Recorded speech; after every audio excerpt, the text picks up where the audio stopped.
So at this point, you already learned about a lot of important key concepts that you should be aware of when creating ChatGPT prompts.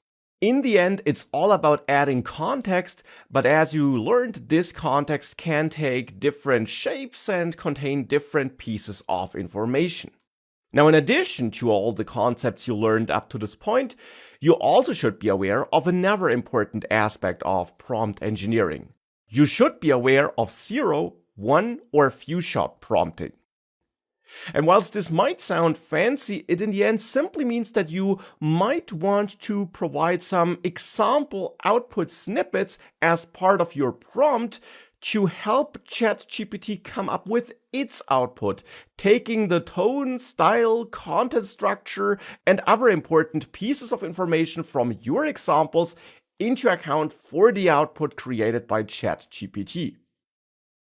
Now, zero-shot prompting is in the end what we did thus far.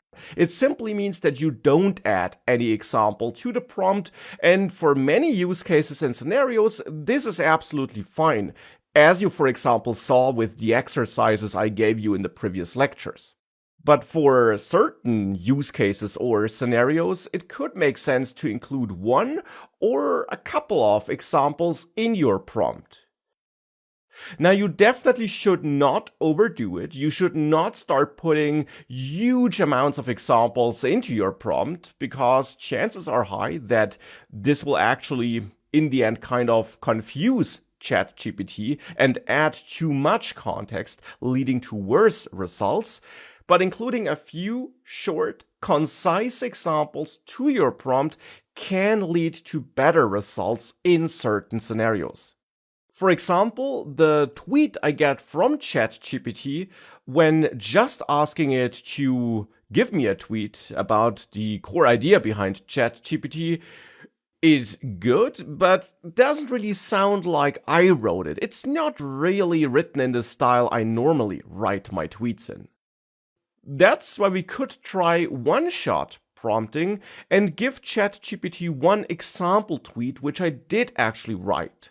Or in this case, a part of a tweet I actually wrote. I'm providing it as an example to ChatGPT here to kind of set the tone of the tweet I want ChatGPT to generate. Now, it also picks up some parts of the content of the tweet I did write in the past, but that makes a lot of sense here, since the tweet I want ChatGPT to generate is about generally the same topic as the tweet I provided as an example. Now, to fine-tune the tone and style even more, we could also try few-shot prompting and provide 2 tweets as inputs, 2 example tweets. I have the same tweet as before, but now I also added a second tweet that has nothing to do with ChatGPT, and that's only there to give ChatGPT a better idea of my writing style and how my tweets look like. And with those example tweets provided, I'm indeed quite happy with the output I got here, though of course, as always, it is a starting point and I might want to tweak it a bit more. I might want to finish it personally on my own and give it my personal touch, but in my opinion, it's definitely better and better fits my writing style than the original example tweet I got from ChatGPT.